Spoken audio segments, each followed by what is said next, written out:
So tell me what, I mean, it sounds like a great idea. It sounds like you got some good uptake in Australia and some good things happening in the US. Where do you guys see yourself in a year or two? Okay, look, this industry's growing very quickly. And it has for the last 10 years, right? Yeah, and what's changing now is that the growth to date has been voice and then SMS. What we're just starting to see is the growth around mobile data, mobile web surfing. And it is our view, and we're starting to see this in Australia now, when you get a couple of different elements coming together, we start to reach a tipping point. And from our perspective, those different elements are, clearly you need to have a good user experience on the handset. Right. Now that's been led by the iPhone, there's been no doubt about that, but the important thing to note is across the industry, all the providers, all the handset manufacturers are responding. So all the phones hitting the market today are just, a next generation ahead of what we were all using. So is it a 4G network? Versus... No, this is an actual handset. So for example, like the iPhones, the latest BlackBerry Bolts, the latest Nokias, so all of them are responding to the user experience sort of mind shift that happens. So it's like the iPhone type of influence, right? Yeah, and it has lifted the whole industry. Because most people don't realize that Australia, with your networks, is actually leapfrog what we do in the United States. Right. I think you're ahead of what we would see in the United States. So is that what you would consider a competitive advantage? That first element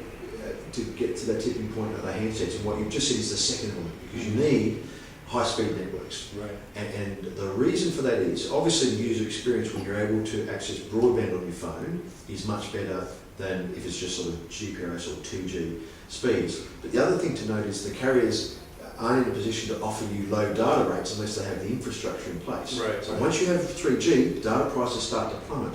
So in Australia, data prices have come down tremendously, like 90% for a casual roaming rate over the last 3 or 4 years. And so Telstra's trying to find some new revenue source, right? Yeah, but there's evaluated services like the Olympics, for example, and we also do live horse racing on your phone for Telstra. So when the handsets are there, people start to get used. There's the user behaviour starting to surf the web on the phone, and data prices coming down, and speeds going up. When all of those things line up, we start to get to the tipping point. Now, to come back to your point, in the US, it's actually one of the few markets from a technology sense where it doesn't always lead the world. The US generally leads the world from a technology front. But in Australia, like 3G penetration is now more than 50%, more than half the population have 3G phones. No, in North America, what would that be? I don't know what the exact numbers are. I think it's of the order of 20%. I mean, it's of that order. I haven't seen the result. There's a new survey being done as we speak, and we'll have a clearer view at that time. But the other thing to note, like in Australia, 50% of the population in 2008 had surfed the web on their mobile phone. And so it's starting to tip. So how do we see? So we see the industry really starting to reach that tipping point in the next year or two. So in 3 years' time, so when you ask the question, where do you see yourself, say in 3 years' time, I think that's the point when the mindset of all of our clients is going to be, every company potentially is going to say, geez, we need to get a mobile. Well, I need to have a mobile presence.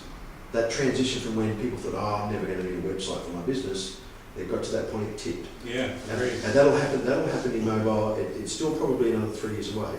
So the view for us is, obviously we're in a good position now. We're in a market where we're at that tipping point. We look at offices here in San Francisco and New York and Asia. There's some interesting complexities in Asia and in Europe. But that's where we'll be in 3 years. Yeah, it seems to me, I mean, just looking in San Francisco and in Silicon Valley, you can walk down the streets and every other block's got a storefront, a retail storefront that's empty. So anything that can give them an opportunity to differentiate themselves and get some more customer traffic seems like they're dying for something like this. So I expect big things from you. And the next time we talk, I'm sure you're going to be a multi-billionaire and ready to IPO, right? Well, we'll see how we go. We never know. Well, I look forward to interviewing you in the next year or two and seeing how you track. I appreciate your time today. And thanks so much for coming in. Thanks, Dave. Good to be here. My best. This is David Brown from Silicon Valley. Have a good day.